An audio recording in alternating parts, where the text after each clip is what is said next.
My hot button tonight is based on what seems to be forming as an alternative voice, politically speaking. Mm-hmm. There is a group of young politicians who recently have been speaking about forming a political movement that is fronting the interests of Kenyans. The Kenya Moja Alliance is what they're positioning themselves as.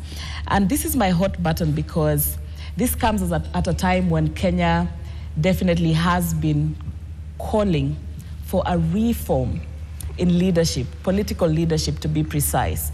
And these young politicians are saying that they're stepping away from, who are the shadows of their political leaders and political members.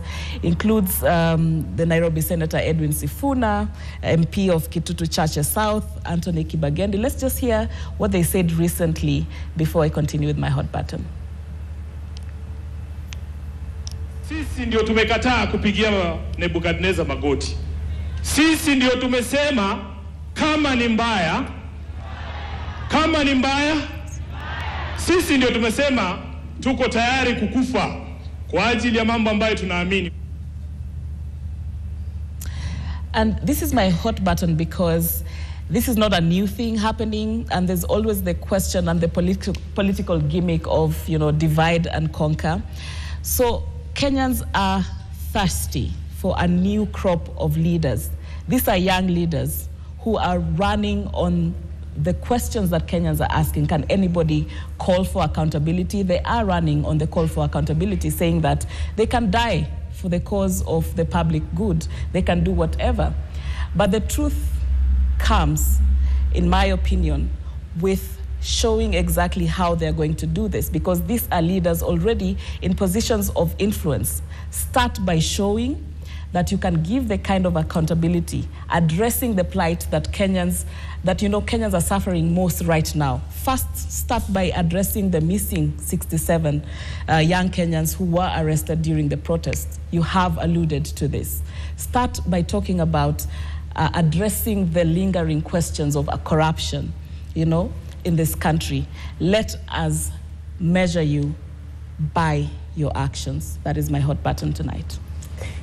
When you mentioned that, I'm here thinking, as a Gen Z, every time when we talk about politics, as a generation that has been known to not participate, and right now we are literally at the benchmark of every single situation, these individuals are in positions of power. Yes. I think the credibility of getting into a new position should stand out with what you have done, with the power you already have, and now looking forward to what you'd want to do better, given a better position. Mm-hmm. But what I'm seeing here, and you see the political intellect of connecting to Kenyans' issues and, sensationalizing them. The Kenya Moja tactic is actually courtesy of the fact that we are just from a protest where we said we are leaderless, fearless, tribeless, and so it becomes the best narrative to accustom to. Offering yourself as the head to this. We will die for this cause. You haven't died yet for this cause. We have seen the silence of most of these folks when Kenyans were killed outside Parliament. So I think for me, as much as I don't want to be the one to cast shadows on young people wanting to lead, I think these are youth at heart necessarily, so. Just show us exactly how different. Because talk is cheap. You have to allow them to at least set the foundations before you ask in a church as usual. And also just be very hot in that moment to say that we want this talk to be accompanied by what you actually have in your jurisdiction capacity to do. Yeah, I'd watch to see the Sifuna I see on Citizen live on Senate. Right. Man's not hot. Fair enough. Yes. I think we do. But one thing for sure is that there's a generational change that's coming. Yeah. By 2032, all the current top leaders will be exiting the stage. Who is going to enter that stage? Mm-hmm. Whether it's now the younger leaders that we have currently, or it's a new crop of leaders that somebody is going to occupy that space. My caveat for this always is this, that young leaders never necessarily mean that good leadership, all right? Every year, we have 70% transition of new political leaders, and we have the same madness every year. So I'm never too excited by young leadership. Doesn't mean exactly positive leadership. I mean, some argue that, these are people who have already been in the game. Yeah. So you know how it's working. You know what Kenyans are pointing out. You're actually privy to most of the things that we are trying to cure.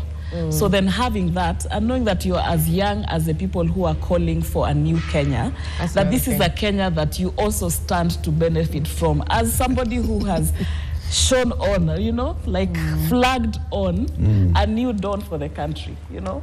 Just Friends. the benefit of experience and the benefit of just responding to the needs of Kenyans. Yeah.